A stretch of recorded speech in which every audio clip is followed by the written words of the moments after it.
Hi, we are going to continue our journey with the Python. Please visit my previous video about the introduction to the Python, which uses JavaScript libraries, library of functions.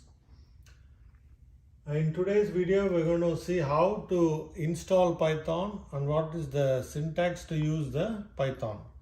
It's widely used for web applications. Usually on Windows and Linux, Mac OS systems, the Python is already installed by the operating system. You don't have to do anything. So first check your operating system, either it's Windows or Linux or Mac operating system, if the Python is installed. Otherwise, you can also install it manually. All Python files, the extension is .py files. So any language we learn, we need to know what the extension of the file to use, so that the browsers or compilers, interpreters, assemblers know what kind of file they are dealing with. Here it's an interpreter. It's like one-line command. We use the command prompt and then we issue a command. It executes immediately. Remember, compiler is, it executes like hundreds of thousands of statements at once. Interpreter goes one by one statement at a time, and what they all do is try to convert the language statements block of codes to low-level machine language instructions, which are zeros and ones in computers. So interpreter is used in Python files, one command executed at a time. Okay, let's see here. We use Python in Windows, Linux, Mac OS.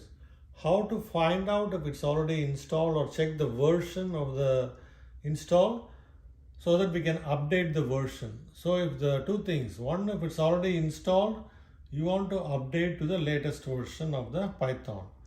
Second thing, if it is not installed, you want to manually install Python in Windows, Linux or Mac operating systems. Okay, let's talk about Windows and Linux. We go to the C prompt, type this command cmd.exe command prompt, and then you go to the folder. Say for example your name is Robert, this is the user's Robert. Go to this folder, issue this command python space dash dash version. It will give the version of the Python, a few lines. That means Python is already installed. You don't have to do anything. And this is after if it's installed. If you want to exit from the Python, you put exit. Exit is a function again. Exit braces. Okay, let's move on to here.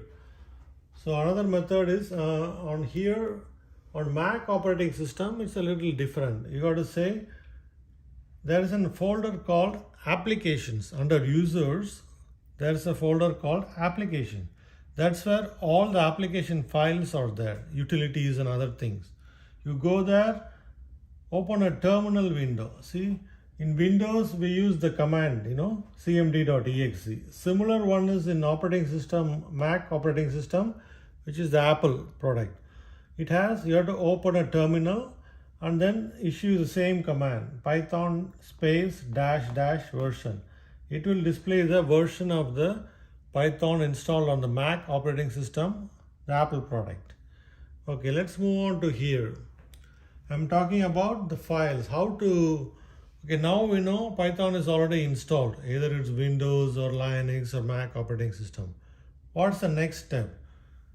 How to write a program in Python? Two ways. The first one is, you just say your name is Bob, so you go to that folder, see users Bob in Windows, say Python. So you'll see a few lines here.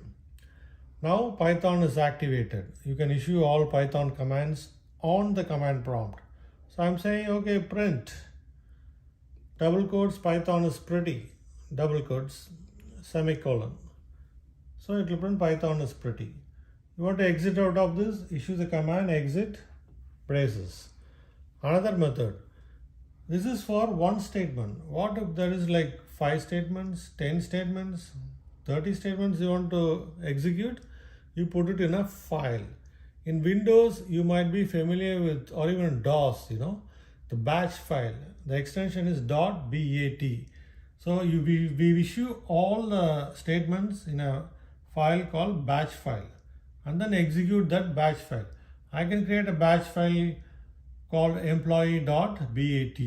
So it will get executed. Even in Windows, there are features like while after rebooting, it can automatically execute the batch file. You can go to the system settings and make use of all that. Here, how we are using is, I want to print this. So I say pretty.py. I create a text. I use a text editor, create a file called pretty.py, put the same line, print, Python is pretty, file name. So when you execute that file in the command prompt, python.py, this is the output, Python is pretty. So two methods to use Python or execute the Python statements. And there is one more important thing. I talk about the indentation. It's very important in Python. Each language has a set of rules. In Python, indentation is very important. Indentation means space. Whatever you want to type, either it's left justified, middle justified, right justified. Check my previous video about C++ and other videos, so you'll understand what I'm talking about. So I give here like two different things, correct, incorrect. Indentation means spaces at the start of the line, which is very important in Python syntax. Okay, I have a statement here. If this is a conditional loop, if 1000 greater than 100, print 1000 is larger. This is a statement. So output will be 1000 is larger. Note here, I put one space here. That's very important. Same indentation needs to be followed if you issue multiple statements. So you have 2-3 statements. All of them should be indented at the same line. For example, you issue another print and say super. You got to put the print here and not somewhere here. It will give an error. That's what I'm talking about. Incorrect. If 999 greater than 99, print 999 is larger. This is the output. It will say indentation error because you forgot to put a space here. You're starting if like here, there's no space. So it actually gives the correct error. Indentation error, go and check the print statement. It will actually point here. I execute this and you will find it out. And this is the if-then statement, if-then statement. So generally all if-then else statements have the same concept. Syntax might differ in different languages. I'm going to put together another video to see the common things and differences between all the languages, C, Java, JavaScript, Perl, Python, pretty soon in this week. Watch out for that video. This is another example. If 50 greater than 20, print S50. And here it says print not understood. You see here, I mean this is correct, you're putting one space, but you forgot to indent, you put more spaces here. Python doesn't like that. When you put one print statement, put all the print statements in one line. So it gives indentation error. Then I talk about, we'll just recollect about what a program is. There is another video about C language, even before that, algorithms, flowcharts, language, C language. I put everything in one video. Check that out. So if you're a beginner to the programming, check that video first and come back to all these. So I'm trying to give a snippet of that. So program means blocks of codes. These ... are statements, methods, functions pertaining to that language. Block 1, there's some code. Block 2, code. Block 3, code. We call the entire thing the program. So this is a very brief example about how to use the Python syntax and check if it is already installed. Let's come over here. All extensions Python files is .py, one command executed at a time. So when you say Python, the thing that should come into your mind is interpreter. So any language I say, you got to think whether it's compiler or interpreter. That's the first thing you want to learn about any language. Let's see C language. What should come into your mind is compiler.